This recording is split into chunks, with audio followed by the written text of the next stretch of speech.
welcome to the American Cinema Foundation Movie Podcast. I am your host Titus, and today I'm joined by my friend John Presnall for another discussion of the 70s movies. We're going through a strange political situation now, and it's worth seeing what the best directors that are still working did to reflect on the malaise, on the anomie, on the conflicts of an individualized society where political confusion and lack of political leadership lead people to experience something like chaos, something that's not the orderly way of the middle-class American life. And so today we're talking about Taxi Driver, which is perhaps the most famous movie of this sort of 70s downer story. Great director, great cast, 4 Oscar nominations, a lot of prestige. The movie is now a classic, but at the same time it's a reflection on what drives Americans crazy. Why is it so hard to be American? Why do people take it so hard when the country is going bad?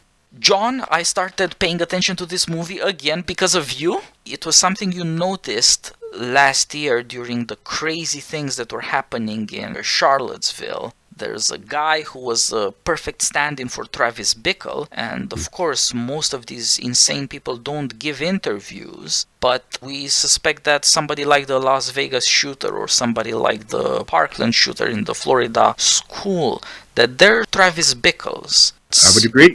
You'd think that people would pay more attention to what's happening with the politics and what's happening with these kinds of people, that this is happening, but you could also understand why people don't want to look at it, because it's incredibly scary stuff, because it just happens. Somebody just pops up. And why? Well, here Scorsese and astounding script by Paul Schrader give us this focused look on one guy going crazy. Travis Bickle, right, played by Robert De Niro, who had just won an Oscar before and was nominated again for this picture. So, in our conversations about these movies, we noticed that it splits into 2 halves. In the first half, in his strange, somewhat comical ways, Travis Bickle tries to live on a normal American life. And in the second half, when this fails, he takes his vengeance. So, first of all, take us through the plot. Sure. So we have 1976 film, filmed in New York at its seediest, at its scuzziest, on the way to bankruptcy, if not already there. We have all the crime, the hookers, the pimps, the drugs. We're also in the middle of a primary for the presidency coming up here in New York City. And the film is told largely, insofar as that's possible to do on film, from his subjective perspective. We have a voiceover as he's writing in his diary. Travis is a Vietnam vet. He was in the Marines, honorably discharged, he tells us, and he suffers from insomnia. He figures, if I'm just going to wander around New York City all night, I might as well get paid. And so he goes and applies to become a taxi driver, and he drives all night. And we continue to hear his voiceover, and we see the scenes of New York, and his opinion about it is that it's just a hellhole. He hopes that it just can all be washed away. He's isolated. He lives alone with no friends, no family. And one day he happens to be walking down the street and he captures the sight of a young woman, Betsy, played by Sybil Shepherd. And this puts him in the mind that maybe he might want to ask her out on a date. Here's his attempt to perhaps achieve some kind of normal life. Otherwise, he's been spending his time taxi driving and also attending porno movies. And he lives in this little solitary apartment with nothing in it other than a cot, and it's very dingy and dirty and grimy. So he goes out with Betsy, but that fails because on their first date, he takes her to a porno movie, not knowing that this somehow defies conventions of first dates. Across the street from the theater, at the porno theater, is Clint Eastwood's movie, The Eiger Sanction. So surely he could have taken her to something a little bit more respectable. But he doesn't seem to be aware of this. So obviously this budding romance falls apart. The failure of the romance with Betsy is when we move to the second half of the movie. Betsy is a campaign worker for one of the candidates, Senator Charles Palantine, who's seeking the nomination in the New York upcoming primary for president. Travis no longer thinks or wishes to find some normality, and he has now a new plan, which he calls True Force, all the king's men, through his voiceover. He begins rigorous training and discipline. He gives up drinking, he gives up drugs, and he goes and buys guns. And his plan turns out to be to assassinate Charles Palantine. This is a mirror of the 1972 real-life presidential primary where a man named Arthur Bremer attempted to assassinate George Wallace, who was seeking the Democratic nomination that year. Bremer wrote a diary and was later convicted and sentenced. But we also see there's a second story going on. There's another woman or girl who comes into her life named Iris, and she's a prostitute. She's 12 years old, pretty much held captive by a pimp named Sport or Matthew, played by Harvey Keitel. And over time, Travis becomes more involved with that story, and he gets it in his mind. He wishes to meet Iris and that maybe he can save her from her fate. Travis fails in his attempt to kill the presidential candidate, and so he decides he's going to go and rescue Iris, not by giving her money, which was the original plan, but just to go into the brothel and kill everyone there, including even himself. And so we end with this incredibly violent, bloody scene, and Travis runs out of bullets, which, of course, prevents him from killing himself. And then with the ironic twist, the movie jumps ahead in its closing scenes. Travis has survived, even though he was shot. And rather than being prosecuted for murder, he is seen in the press as a great hero who saved the young Iris. We hear a letter from her parents back in Pittsburgh thanking Travis for saving him. We see newspaper clippings that Travis has posted to his wall talking about him as a great hero. He's back driving taxis again. In the final scene, lo and behold, here's Betsy, the girl who had rejected him earlier. Betsy now wishes to talk to him, but Travis just takes her to her destination and he drives off.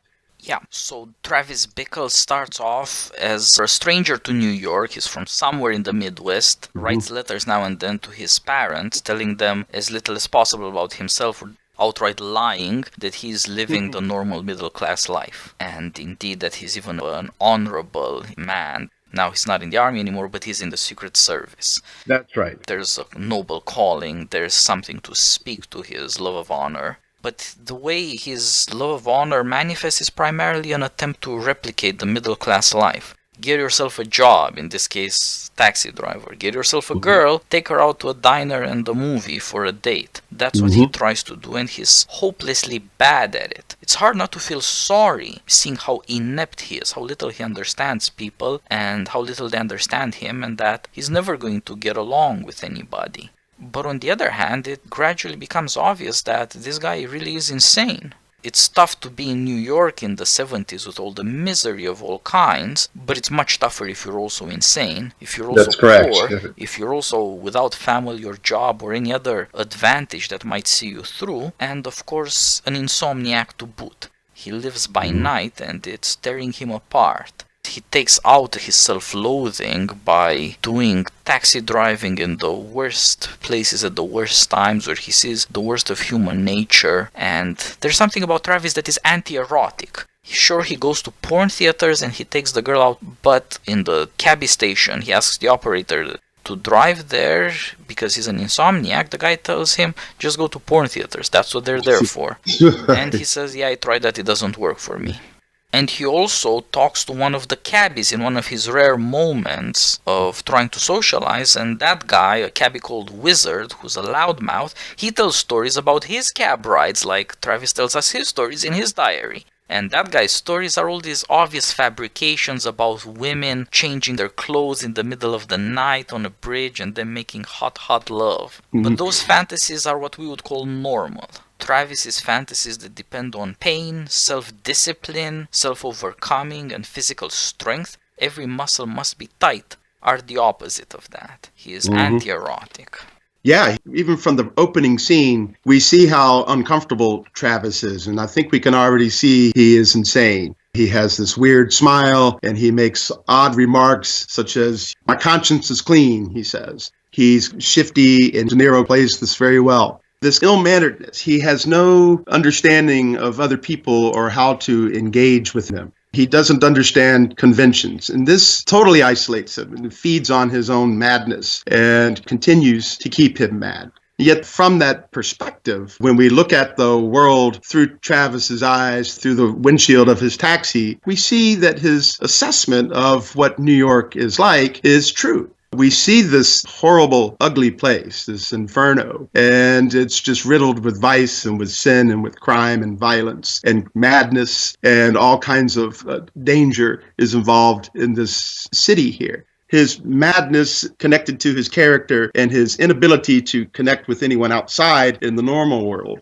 gives him a perspective to see it. And this might be connected to his lack of eroticism. If he had more ordinary erotic desire, he could be able to somehow intermingle within the world. And so this just keeps him separate. He's a spectator throughout. He cannot seem to take action. He tries to take action with Betsy, but it's completely wrong. And he doesn't understand what he needs to do to win someone like Betsy. He's impotent. He just looks upon the world and he sees a certain truth in it, but that truth that he sees, he doesn't want to be a part of. So he wishes to think he can maybe be a part of the phony or veneer life that, say, somebody like Betsy at the Palatine campaign has. But that's not going to work for him either. Yeah, you're right that if he was not unusually insightful about what's evil in America and what's driving the country to insanity, he wouldn't maybe end up so badly. Maybe there would be some escape for him. Maybe he would just drink himself into resignation, certainly better than horrifying violence.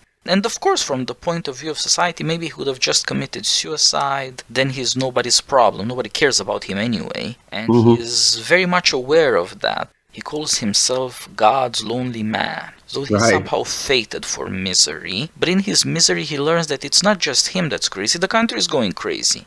As you pointed out, across the street from the porn theater, there's this spy thriller from the 70s starring Clint Eastwood. I recommend it. The Eiger Section is a fine movie and certainly beats porn.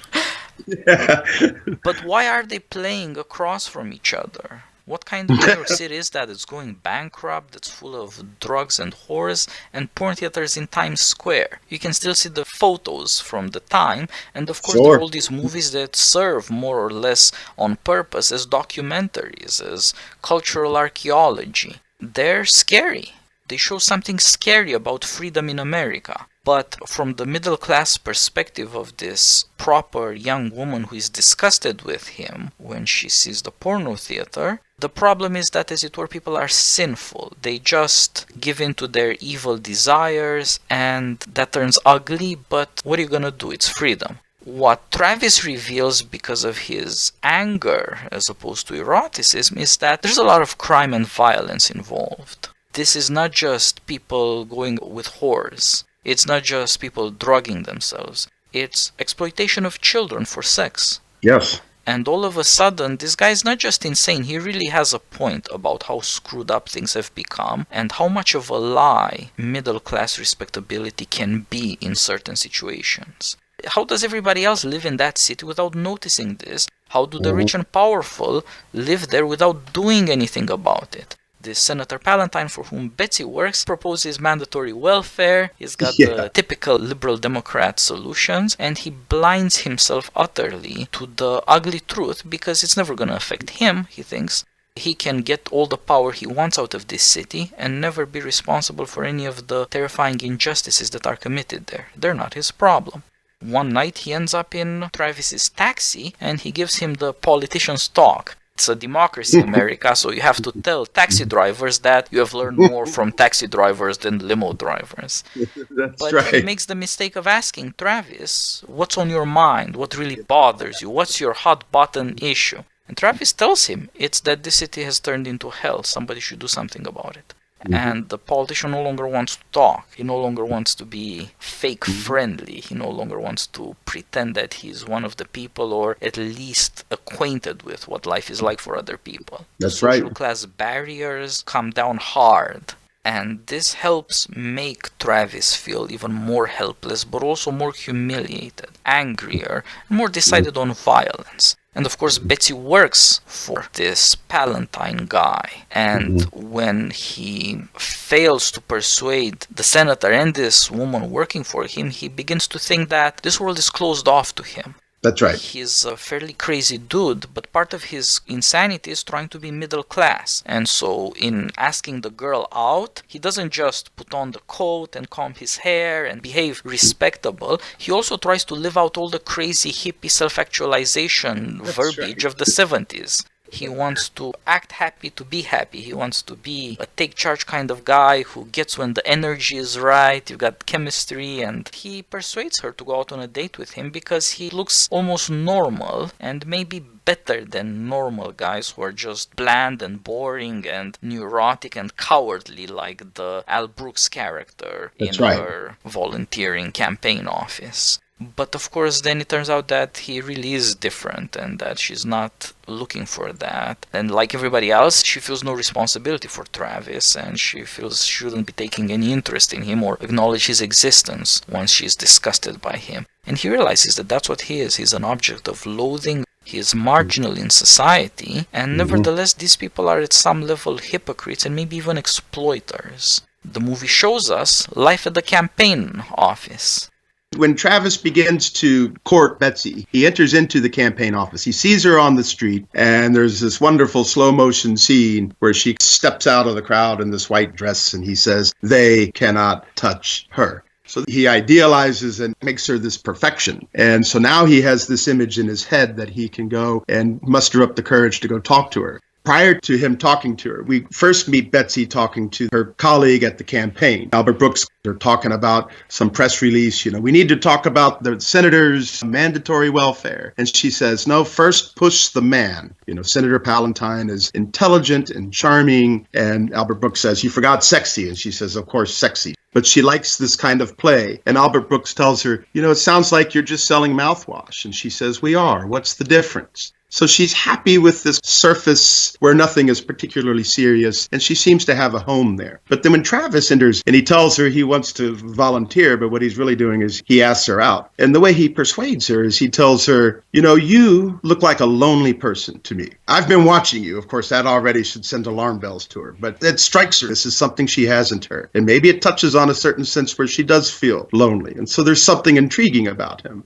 And so that's when they go and have a nice little coffee and pie at a cafe or diner. And she tells him after that he reminds her of the Chris Christopherson song, Pilgrim Chapter 33. Of course, he's never even heard of Chris Christopherson, let alone that song. But she quotes to him, he's a poet, he's a pusher, partly fact, partly fiction, a walking contradiction. And of course, this offends Travis. I'm no pusher, he says, even though he's pushing himself on her. And he's trying to push himself into this idea of the normal life, but of course, which we know, just from looking at it, this is not going to work out for him. And of course, Betsy, once she realizes who Travis is, immediately is able to go back and be quite happy with the surface of things and the ordinary conventions without having to think about what's on the other side, what Travis is able to see. Yeah, that's true. For once, Travis almost is normal, friendly, engaging, trying too hard, but not without a certain charm, not without a certain handsomeness. You could see this 1 in a million shot at a normal life there. But it doesn't work, and instead it reveals something else. He is an idealist and he has a sense of honor. His love of this beautiful woman and his hatred of the politician he tries to assassinate both stem from the same thing. His insanity would be uninteresting were he not also idealistic. His own descent into madness just wouldn't matter if it didn't somehow go along with America's own descent into madness in the 70s. They stand in some sort of relation. It's not that he's the typical man of the 70s. It's that he takes to an extreme certain typical features. He does see that the girl is lonely. He does notice that the city is full of people who think they're chasing their desires, but in fact are living pretty miserable lives. It's just that he's not pretending that this is all right, that this is normal. Normalcy holds no attractions for him and sets no limit to his mind and to his actions, which is why he ends up so bad. Whereas the Albert Brooks character and Betsy can laugh about, of course, haha, we're just selling mouthwash. Everybody knows this is all the game we can all play and everything is fine. Travis's lecture to Senator Palantine in his taxi cab. He thinks that that's what politicians ought to be doing, which is actually trying to solve some of these problems and fix what's wrong. So his alienation and his connected to this idealism, he's able to see a certain truth that those who are actually within the world in the normal sense, they're unable to. And so they don't care that they're selling mouthwash. Who cares? Travis, his sense of honor, his sense of what ought to be, whether it's Betsy as being this purity, or of course he takes her to the porno movie, or Palantine really wanting to be, we are the people. We see Travis, he goes to a couple Palatine rallies. Of course, the second one, he's going to attempt to kill him. And so he's listening to his speeches. We see Travis watching Palatine on a television talk show. And it's an interesting conversation. The interviewer is asking Senator Palatine, how's the campaign going? And Palatine tells us, the people are rising to the demands I have made on them. The people are beginning to rule. And yet he's not making any demands on anyone. So even Palatine sees himself as somebody who can rule and who can make demands upon a people. And the inverse of that is that somehow his demands is what will allow the people to rule. And so there's some kind of delusion about American politics at this time, which is that on the one hand, you need somebody to make some demands, to take some leadership, to be in charge. This is needed at this chaotic time. And yet it's phrased in the sense, then the people will rule. And there's a paradox there. Travis is able to see this. They're selling mouthwash, but even the political rhetoric is confused and is not what it ought to be. Yeah, the typical ideas of American politics. Sure, I'm your leader, but on the other hand, I'm only leading you where you want to be led. So I'm in charge, but you're really in charge, and we're all in charge. And this is going to turn out well for all of us. I get the power, you get whatever it is that you want. His only idea is mandatory welfare, which is hilariously 70s. But this caricature of American politics is particularly shocking because look at New York in the 70s. This guy's a senator from hell, and he's talking sunshine. He's promising people a great future. It just has this surreal quality to it. You can't tell exactly, is he lying about all the suffering, the injustice, the evil, or doesn't he even care? Maybe he doesn't even know this is real. Maybe he has developed this capacity, like other characters we see, to just ignore the ugly truth. And of course, for many people, it's perfectly understandable. What can we do? We're all just this private guy, that private gal. There's no power. There's nothing we can do, and maybe it's not even our responsibility. People like Travis who think it is their responsibility are crazy. But the politicians, supposedly, it is their responsibility. And when you see the city from Travis's point of view, when you see Sport Matthew and his enslavement of Iris into sex slavery, just lowest of the low, and you connect that with the politicians' demand for mandatory welfare, as if somehow providing for the pimp's wage will cease to make him a pimp, in effect. The only policy program we hear throughout, which is mandatory welfare. I guess that's the demand he's making on it. You must accept this welfare. Yet that somehow this will be what's going to solve the problem. And Travis just knows, no, what really needs to be done is just one of these days a rain is going to come and wash all this crap away. And I think he even tells Palatine in his rant, somebody needs just to flush all this crap down the toilet. That solution, which of course is not really a solution either, but is truer to what the reality is, and that what everybody else is oblivious to. Yeah, and it's also remarkably American as an idea. You have to get tough on crime. Sin is not just something to shake your head at, but it's somehow evil and it should be stopped. The arrogance of criminals and of violent people is intolerable. This is also a part of middle-class America. You could call it the dark side, but it's also the source of justice. People who tell themselves that they'll get a bit of privilege, they'll get a bit of pride out of their corrupt, lying politician winning out some meaningless election, they're strange, they're un-American. It's the people who get good and angry who are all American. The people who are shocked, not the people who are blasé, show you that they really identify with America. It's not just a game, it's not just jockeying for a bit more middle-class privilege. So Travis would be the type of person, his sense of outrage, if he hears a slogan like, we are the people, that's Palatine, he would say, hell yes, we are the people. We need to do something about this. And yet we learn earlier that, no, this is just some silly slogan. Is it we are the people or is it we are the people? And it's just whatever. You just stick it on the campaign poster. The identity of America and the responsibility of being American is a joke about campaign flyers and buttons and are you getting these things right and where should the stress go? And all this cheap political rhetoric that functions at the level of consumerism and idiotic badges of political identity. It's hilariously inadequate to the real suffering and trouble that Scorsese shows us unsparingly. And in New York, too, it's almost impossible to say there even is such a we. Travis is obviously the most extreme, radicalized, and insane manifestation of that. But the fact that he's able to, at least in part, intrigue Betsy by calling her lonely suggests that what you have is individuals living side by side in New York. You don't really have a we. Another one of Palatine's speeches, he says, just like Walt Whitman said from the Song of Myself, I was there, I saw, I suffered. Well, Palatine can turn that I into a we. We were there, we saw, we suffered. Whereas Whitman is there, in a way, maybe a more sane precursor to Travis Bickle. Palatine can take Whitman just as a great American poet in the Pantheon and just translate it into more campaign sloganeering. Yet there's something about that I that is needed there to see through the reality because there is no we there. Yep, problems of this magnitude, the importance of the presidency and the crisis of the presidency, as we have seen at least since 2016, this is not that rare in America, and its effects on the society to make people angry, helpless, even hateful, these things are as real today as they were in the 70s as they were long before that. They're just not noticed unless crazy stuff happens. There's something about middle-class life that encourages people to delude themselves and to hide away from the truth. And of course, when you see what happens to Travis Bickle, you begin to think, maybe you should be hiding from the truth. What if the truth makes you a monster?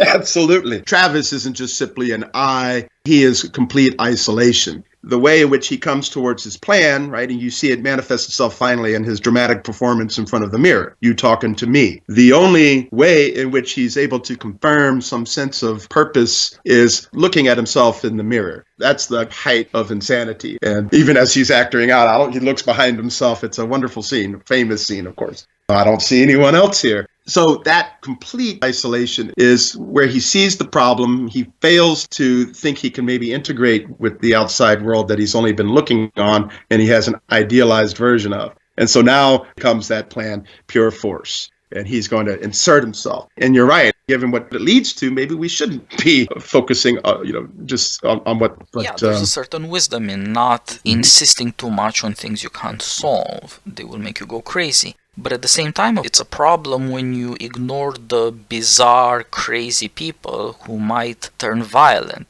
A certain disgust, a lack of love and charity and fellowship exposes the defenseless majority to the shocking evil that people who go crazy might commit. This is not to say, of course, that either deserves the evil that comes, but it does come, and it keeps happening. You can see why Scorsese wants to show the democratic audience this is something you should be paying attention to. It's part of America, and it's not entirely deluded, and it's not really unexplainable. There's a lot to learn here. But of course, there's also the personal story of Travis, not what he observes about a corrupt society where there's no real common good, but also his own personal misery. He's a guy who really shouldn't be in New York. Anything else might be better for him, even being alone in a cabin somewhere. His mirror scene enacts all his isolation and also all his self-contempt. And this desperate thing that comes out of his self-contempt, a desire to overcome himself, pushes him in this direction. Who's to blame for his misery, for the fact that he doesn't have the things that seem to allow other people to go on with life? Even criminals, even the scum of the earth get what they want. Not Travis Bickle. Why not? Well, he will make a show of force. He will finally do something. He will be impotent no longer. You pointed out to me the crucial scene in the movie when Martin Scorsese himself as a passenger puts in Travis's mind the idea of the gun as a phallic symbol, but more importantly of erotic betrayal or failure leading to violence, and the notion that if you cannot really be normal, if you cannot be natural, you should be violent. Force yourself in a way that is unmistakable, unforgettable, that you could get infamy. This is the single most disturbing idea in the film, just like child sex slavery is the single most disturbing thing we see in the film. And they're in a very strange way connected in the plot, even as Travis decides that Betsy is evil for rejecting him, that she's phony like everybody else, even as he decides that the senator must pay because somehow it's his fault that Betsy won't go with him, and somehow it's his fault that the world is the way it is. Even as all this insanity grows in Travis, he also decides he's gotta save this little girl. he's going to kill everybody who is involved in her humiliation and dehumanization.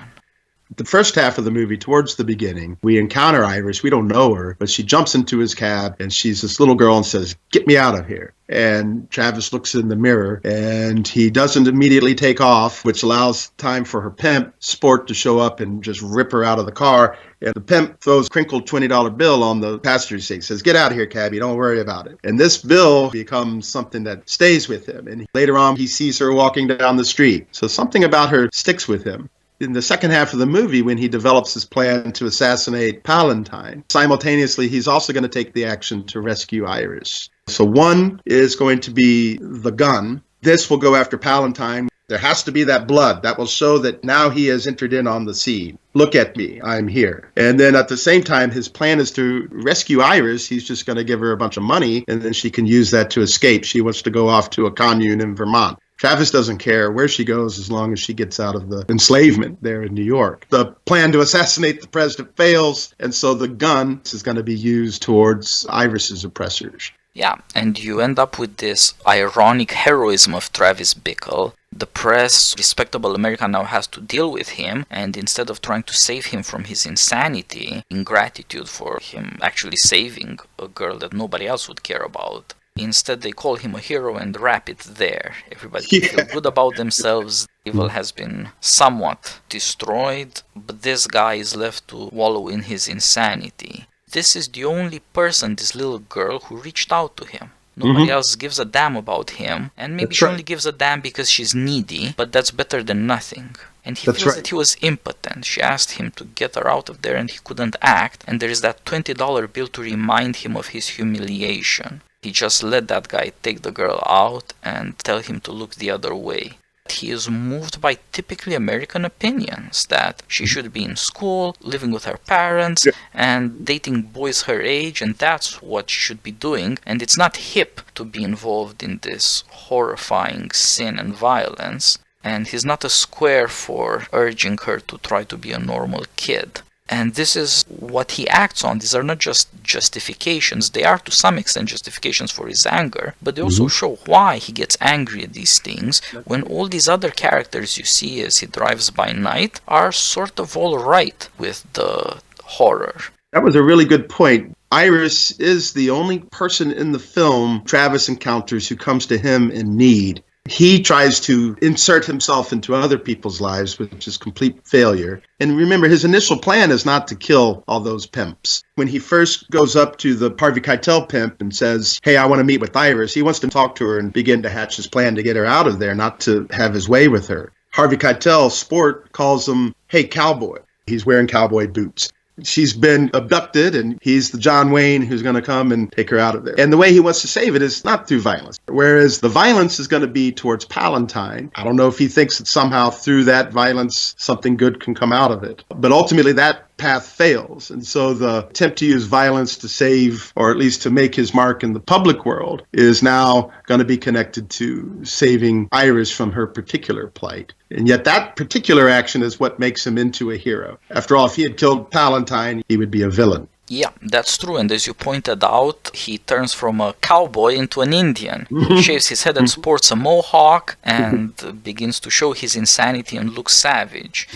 This is a savage, lawless place. He should act accordingly. He gets lucky that his insanity fumbles his assassination plot, which was also insane. That's part of the irony of the plot. Then he actually does one good thing, which he always intended to do. It's not that he doesn't know right from wrong. That's not what makes him insane. And he actually gets it done, although again quite fumbled, and again fails to do something, let's say to commit suicide. He's out of bullets, and that's what spares his life and gives him a new opportunity, which we have no reason to believe is going to turn out better. But there it is. There you see the strange achievements and limits. The story does show that America is not as good as people think, but it also shows that Travis Bickle is not quite as bad as people think. They're not angels like he sees Betsy, and he's not the devil like people might think about him. they're somehow somewhat closer than would seem, because there is an all-American problem that freedom in New York City ends up being hell. Nobody wanted that, that's not what people want, but nobody's doing anything about it either. There is a certain meeting ground between these good people and this bad person. It's maybe the strangest part of the plot suggests that him, who is damned, and thinks of himself that way at least, that he is the only one willing and able to save this girl. Everybody else would rather look away from sin and thus neglect the crime that happens. They'll say people have base desires and look away because it's disgusting, and at the same time allow those people to do in that neglect all the violence they can. And of course this really happened throughout the 70s and 80s. Sure. It's not made up. For that reason, quite insightful about what even the limits of middle-class America are. Yeah. You know, even the police, it's not entirely plausible that this would end with Travis as being touted as a hero, because we see throughout that the cops are completely worthless. There's a scene right after Travis buys his guns and he's walking around with his gun. It's unregistered, and he's in a convenience store run by a Puerto Rican guy. He's being held up, and Travis is there, and he just takes him out, one shot. And all of a sudden, Travis is thinking, uh-oh, I'm in trouble here. And the guy says, don't worry about it, right? This is the third time this week. Just give me your gun. You take off. The cops aren't going to do a damn thing about this. That's that kind of failure, not only just to recognize the problem, but nobody's doing anything about it. Yep, that is the moment when Travis realizes that there's no connection between justice and law. He gives in to his own evil desire to kill, but at the same time, it's hard to say that he is more evil than others. He's just as violent as any other violent character, and he's just as unjust as the constituted authorities who tolerate all this stuff. This convenience store owner who is exactly as savage and lawless as Travis himself, and as the guy who tried to rob him and maybe murder him. He has hit upon a situation where human life doesn't really matter. It's not exactly human, and it's not going to be life for long. It's a matter of chance. That's something apparently people can get used to, even in America, for all the exalted conception of themselves as progressive or patriotic we might see in these political campaigns that look like so much gloss and veneer on something that's really full of violence and injustice. Or if not the violence and injustice, you have Wizard, his speech to Travis. You know, when Travis begins to contemplate that he's going to do some bad stuff, he turns to Wizard, because Wizard is the wizard, I guess. And he seeks for some advice. And what does Wizard tell him? A man gets a job, say a taxi driver, and he becomes a taxi driver. That's who you are. There's nothing else. So just deal with it, Travis. Go out, get laid, get drunk. He admits it's not Bertrand Russell, but it's his philosophy. And there's some truth to that. But it's a resignation. Exactly. You are who you are. Right? Wizard dominates by his gift of gab this little group of cabbies, but at the same time, you see what he says is, I don't own my cab. I've been working 13 years, 10 on the night shift. I don't own it. What do you get out of life? Nothing. And he says, maybe that's what I always wanted. I don't own a cab because I guess I never wanted to own a cab. Yeah, so if life doesn't work out for you, it's your fault, and it's something you should resign yourself to, because there's nothing you can do. You cannot act. This is part of what teaches Travis to become a monster, because it's better to do something horrifying than to live your life thinking that there's nothing you can ever do. That's right. Travis tells him that's the craziest thing he's ever heard. Yep. So Travis recognizes these ideas he's having are very dangerous and very scary. Yep. He says, I have bad thoughts. But if Betsy's world's not going to work, the political world's not going to work, the taxi driver, Travis doesn't just want to be a taxi driver. He needs some mission. And if it's going to be pure force, then it's the only source of dignity left there. That's the scary part. And you could see that his descent into the evils in New York and the evils in his own brains at some level is about maybe trying to find a limit, that things would go no further, that something could put a stop. The only thing there is this mission of protection, save an innocent girl. The only thing that can put limits to his madness. The cowboy way is not going to work out. So I guess the Indian raid, and so it's going to be blood. I mean, it's a complete bloodbath. So bloody that the ratings required that Scorsese have to mute the colors at the ending scene. But this is what's required for him to take this action. And you wonder... Yep, that is unplanned, spontaneous madness, and in this ironic way it leads to the only good thing that happens in the whole damn story. And that's part of what Scorsese is trying to say. The respectability of respectable people, if it cannot square with the injustices that other people suffer, isn't really going to lead to good things. It will provoke evil, either out of arrogance or out of desperation at powerlessness. Evil is going to come. It's only comfortable people who can live by slogans and their fake ideologies that ascribe blame.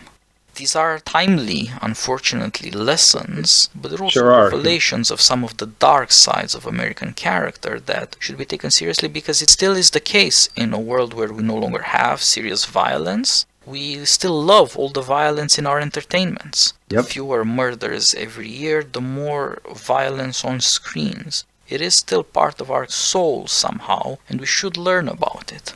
There's interesting cinematography in the movie. The movie's told from the ground level and from Travis's point of view, except there's these few striking parts. One at the beginning where he signs the contract to become a cabbie. One when he goes into Betsy's office and he tells her that she's lonely and that all the stuff on her desk doesn't matter. One when he's buying guns. And then the scene after the bloodbath. And that's this overhead, almost bird's eye view, objective, looking down upon the whole scene here. Even if you take this objective view, what you see, whether it's in the respectable world, say in the campaign headquarters, or even in the signing a contract to become a taxi driver, or in the hotel room buying illegal guns, let alone the bloodbath at the end, is that you just have these individuals here. You know, I go back to this idea that there is no we. There's a veneer that we can all play the game, and maybe that keeps us from going insane as we talk about mouthwash, ha ha ha. But the other side of this is that there's no connection.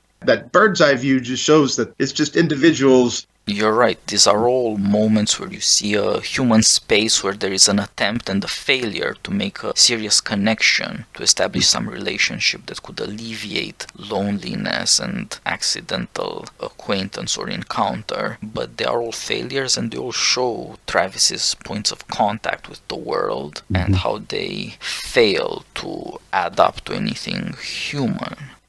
This is not to say that loneliness or freedom gone crazy is always going to end there. Sure. Most of the time it will not. But when it does, finally, maybe people can pay attention and see that it took a getting there. And that's something that the whole society has to reckon with. Yeah, this is probably, unfortunately, part and parcel of a society, at least as portrayed here. Like you said, not everybody's going to be Travis. In fact, Travis is a true loner. On the one hand, he's exemplary, but on the other hand, he's a complete outlier by being this complete exaggeration. But it's there. Mandatory welfare surely is not going to alleviate this.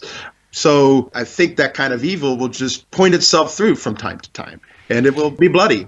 And it's important to say that aside from whatever people think about art or innovation in movies, Scorsese wanted us to confront the evil, to stop pretending it's not real or that we could wish it away with the right combination of policy ideas and good intentions. That's part of the self-appointed task of moral and political education. These are true facts about America that we don't want to confront, and that's precisely why we should confront them. That's the reason to remember the movie and to bear what is fairly hard to watch and fairly shocking. I mean, as you said at the beginning, I guess one way that Travis could have been placed, he could have been institutionalized in an asylum, right? And then that would be one way, at least, perhaps, that you could try to avoid this type of thing. And it's, of course, of note that it was around this period when all of those public asylums were all shut down. Different understanding of psychiatry and of therapy came about. To a certain extent, we're still in that world. Yes, that is true. It's a consequence of our liberal conception of individualism. Every man should choose to live as he pleases, more or less, and we abandon those who fall through the cracks. That's a massive social failure and still not been corrected. But I think the point of the movie, I suppose, even if there were social policy like that were enlightened somehow, it still won't make up for the shortcomings of the kind of society portrayed in the film. Yes, and it's worth for that reason to talk about it, and it's a great way to conclude our conversation. These directors are intelligent, these writers are observant, and they have important things to say and have the art required to attract our attention and to sustain it and to reward our reflections. John, again, I owe you a debt of gratitude, both for showing up on the podcast and just for helping me orient myself, thinking about these stories and where they stand to America. It's always a pleasure talking with you, and let's do this again soon. Absolutely, Titus. Thanks for having me. I noticed we have been speaking about these 70s movies. I mean, there's more to it than that, but I wouldn't mind maybe exploring some other films from that era. We'll have to think about some things. Yes, that's certainly a useful thing to do. It's the one decade nobody has the guts to be nostalgic about, and of course for very good reasons. And there is, however, much to discover there. Although there is that weird nostalgia of when New York was gritty for folks who never had to live through it. That's true.